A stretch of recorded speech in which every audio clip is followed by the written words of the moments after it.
আমরা এখন অনেক সময় বলি ছোটরা স্মার্টফোনের দৌলতে চিন্তা ভাবনা করতে ভুলে যাচ্ছে, কিন্তু মাঝে মাঝে এমন কয়েকটা ঘটনা বা এমন কিছু চমকপ্রদ খবর আমাদের চোখের সামনে আসে যখন এই প্রচলিত ধারণাগুলির মুখে এই ঘটনাগুলি বেশ ভালো করে ঝামা ঘষে দেয়। তো এরকমই একটি ঘটনা হঠাৎ করে চোখের সামনে এলো এবং তখনই মনে হলো সকলের সঙ্গে একটু ভাগ করে নেওয়া জরুরি, কারণ এই ভালো ঘটনাগুলো এখন অনেক খারাপ ঘটনার মাঝখানে আমাদের চোখ এড়িয়ে যায়। পুরুলিয়ার এজিপিএন কনভেন্ট স্কুলের দুই ছাত্র নীলাঞ্জন দাস এবং স্নেহাশিস মাঝি, একাদশ শ্রেণীর ছাত্র তারা। তো তারা পুরুলিয়া সায়েন্স মিউজিয়ামের একটি বিজ্ঞান মেলায় একটা ছোট ডিভাইস তৈরি করে সেই মডেল প্রদর্শন করেছিল।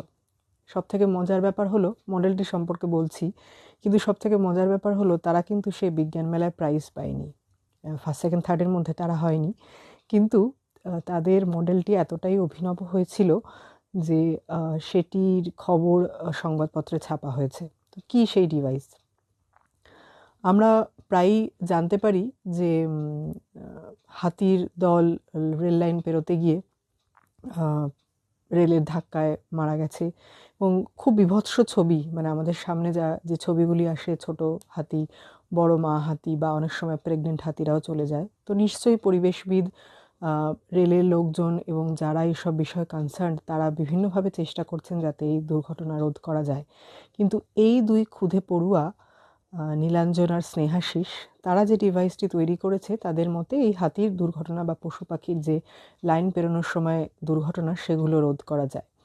তারা এই ডিভাইসটির নাম দিয়েছে smart death retention ecosystem.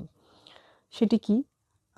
Rail লাইনের ধারে পোলে এই সেন্সরটি লাগানো থাকবে এবং যখনই কোনো জীবজন্তু এই সেন্সারের কাছে আসবে, অর্থাৎ তারা রেল লাইনের কাছে আসবে, তখন সেই সেন্সার থেকে একটি সিগন্যাল সেই রেলপথ ধরে আসা যে এক বা একাধিক ট্রেন তার ড্রাইভারের মনিটরে যাবে।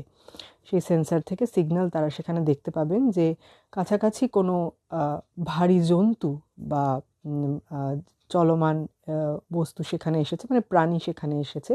তো সেখান থেকে সিগন্যাল পেয়ে তারা সে দুর্ঘটনাটি এড়ানোর চেষ্টা করতে পারবেন।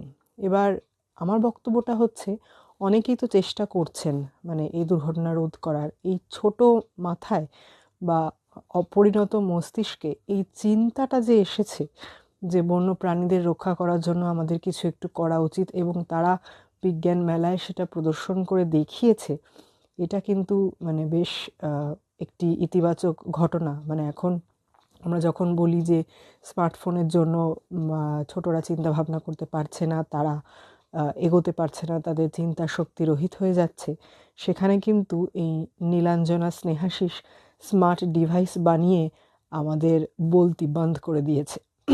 খুব ভালো লাগলো এই খবরটি দেখে। একটি নামী সংবাদপত্রে এটি বেরিয়েছিল এবং আমি আশা রাখবো যে এরা এখনকার প্রজন্মকে এমনভাবে উদ্বুদ্ধ করতে পারবে যে প্রত্যেকেই বিজ্ঞানের বিষয়ে চিন্তাভাবনা করে এরকম ধরনের ছোট ছোট জিনিস যেগুলো আমাদের পরিবেশ এবং সমাজের জন্য উপকারী, সেই ধরনের জিনিসপত্র নিয়ে আসবে এবং চিন্তা ভাবনাটা সেই দিকে করতে পারবে।